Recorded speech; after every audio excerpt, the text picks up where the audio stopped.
Hi, everyone. I'm James Garbutt. And I'm Denny Dumas. And this is the Garbutt Dumas Real Estate Podcast.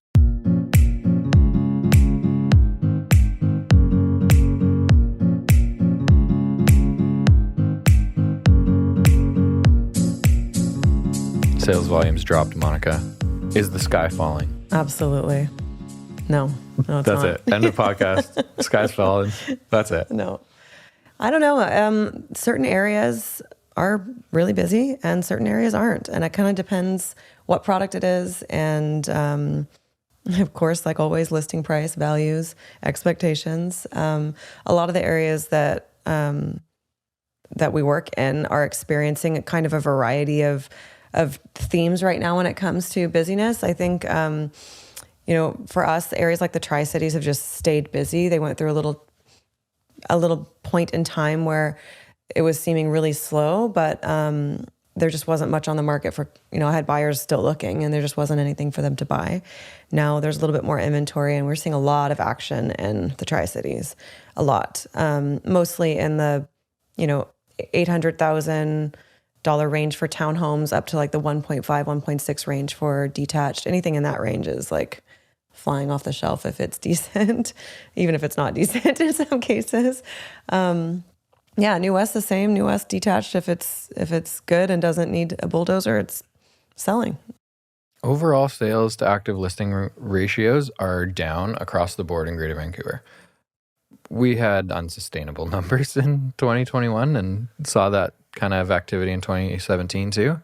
I would say almost surprising how active a lot of products are.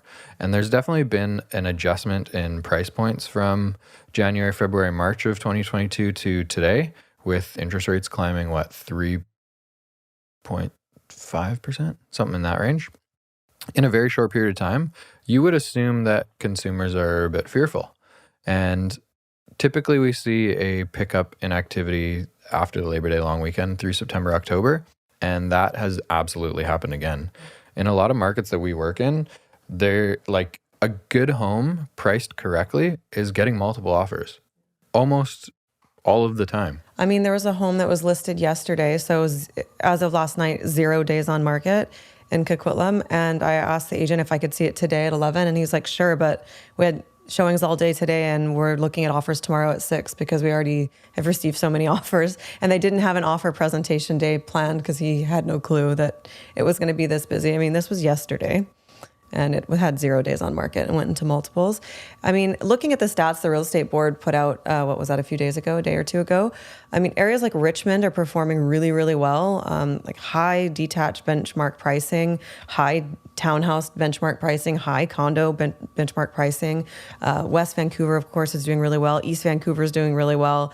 Port Moody is way up there. I think the only Whistler, West Van, and Richmond have higher detached prices than Port Moody, and that's it. Like, there's a lot of places that are performing really, really well and don't have a lot of inventory on market. So inventory is not building up. But the ones that are sitting are, lots are sitting, investment property, prime for a bulldozer, that's sitting because nobody wants to develop property right now. And when I say sitting, I mean, if it's priced correctly, those are still selling too.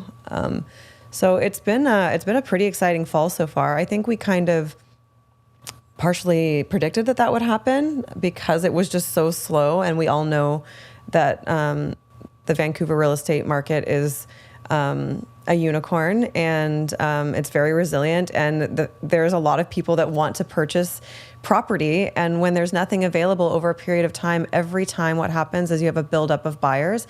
And we have this hilarious mob mentality in Greater Vancouver that once we see one property go into multiples, everybody panics. And I really kind of feel a little bit of that right now. I have buyers that are feeling that right now. It's been a strange 6 months with the interest rates climbing, but I'd say the most surprising thing for me is that we haven't seen inventory numbers get out of whack. No. Inventory numbers in a lot of neighborhoods are still below the 10-year average, which to me is quite surprising. Activity in terms of sales numbers over, say, May to July, August were quite slow across the board, like down 30-40% from where they are in a typical year of that in those months.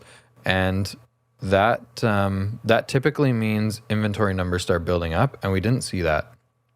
And we still are not seeing that. So as soon as activity in terms of buyer confidence comes back, which it seems like it's starting to in the last few weeks, we're seeing these types of situations where good homes priced correctly are getting 25, 30 showings and they're selling in 7 days. Yeah, I would say one thing is like be easy on your realtor if you're a seller, because the market has been a little bit unpredictable in the last like 4 to 5 months. So if you just ask, we get this question all the time, well, what is this worth? Well, I mean, in the last 2 weeks, if I'm only looking at inventory from the last 2 weeks, it's worth this. But if I'm taking into consideration the last 4 months, it could be this. But if I'm taking into the last 12 months, it could be this. So it's a little bit of a rocky road. So I would say you kind of have to take it day by day, and you need to look at each property really, really individually and scrutinize really small pockets of the market and the neighborhoods to kind of determine prices and price points. And I mean, we spoke with a seller a few weeks ago, Denny and I, about a condo in New West. And at that time, there was 2 properties like exactly like it that had been on the, actually a little bit better, 2 properties a little bit better that had been on the market 60 days and 100 days. And those, like lucky us, sold like days, like a day before we listed ours, after 60 days and 100 days on market. And we got an accepted offer within 5 days or 4 days. We got multiple offers. Yeah, we got multiple offers. Yeah, multiple offers and an accepted offer after 4 days. And we priced high because our seller wanted a lot. So it's, if we looked at the last 4 months, we would say, okay, well, at this price, we could be on the market for 90 days. Like that's what the stats was telling us, but that just wasn't the case. It's not everywhere. I think Monica mentioned a few neighborhoods that are really, really active still. And Richmond has probably been one of the more resilient neighborhoods in all of Greater Vancouver in the last 6 months. I'd say the property prices are like steadily climbing in that area. They are. For all product types too. Yeah. Single family is nuts in Richmond right now. North Vancouver still very, very busy. East Vancouver still very, very busy. And a lot of the Tri-Cities is still very active. In Tri-Cities, we've seen prices come down slightly in the last 6 months, but activity has not really subsided much. When you move out to the Fraser Valley or on the other side of the river in Pitt Meadows, Maple Ridge, the activity levels are much slower and we are seeing more inventory out there.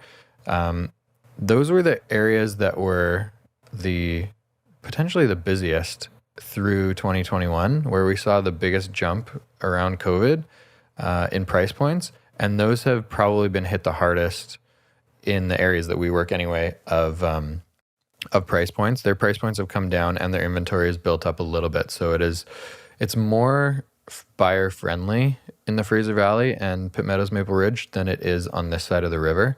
And I don't really see that changing much in the next few months, because usually this time of year we start seeing middle October towards the end of December, we see inventory levels drop even more. A lot of people put off the real estate game until the new year. And it doesn't seem like buyer activity is slowing down. No, it really doesn't. I think it's always kind of, there's so many ingredients that go into the climate of the market. And one, of course, is climate. And it's been a really beautiful fall. So buyers are out there continuing to look at properties and going to open houses. And I really do think that has impacted the market. Our listings still look really beautiful when we photograph them in October versus years in the past. Even last year, it rained the entire month of October. So it wasn't great. So I do think that plays at least a portion. It plays a portion of it. But there are definitely people out there. I mean, I talk to realtors all over the city all the time. And if you talk to them in August, July, or June, they would say that they had like one person at their open house or none. And now they're having active open houses with, at least 10 to 20 people through of properties that are priced with integrity. Yeah. So I think that, and this is all over the city, even in kind of slower, like Vancouver proper, like the city of Vancouver is a little bit slower than some of the more desirable neighborhoods, but it's still active. And I think that's the important thing. Everybody thinks the market is dead, and I don't know where that information is coming from. It seems like the media is always 3 to 6 months behind. So potentially that's coming from the media talking about June, July, August, which were quite a bit slower. Yeah. There wasn't a lot of good inventory though. Like Yeah. I think a lot of sellers saw interest rates climbing and they're just like, let's see how this plays out. Because it was a lot of, homes that need work and homes on busy streets that were listing, and we just weren't seeing a lot of good product. Yeah, for sure. I mean, I had a detached home list that we had 40 people through in July at their open house, and they got no offers. Mm-hmm. So that was really surprising. And now we'll have maybe 10 people through and get an offer. So I think in these transitioning markets, you need to launch the importance of picking the right list price out of the gates is super important. And if that is slightly conservative, or that you feel as a seller is slightly low, the market's going to tell you that. And that's what we're starting to see with not a lot of inventory of good homes, is that the homes that are pricing conservatively slightly, maybe it's worth 1.45 to 1.5, but they're pricing at 1.399. Those ones are busy, getting multiple offers, like the Coquitlam home you said yesterday, and they're selling fast. Versus if you're pricing at 1.55 to 1.6, you're probably sitting for the rest of the year and being very frustrated with that experience. right, yeah. Always price is important. But yeah, the market's been surprisingly active. I think we thought it would be, just based on how slow we were and how many buyers we knew needed to buy places. But it's been kind of exciting to see.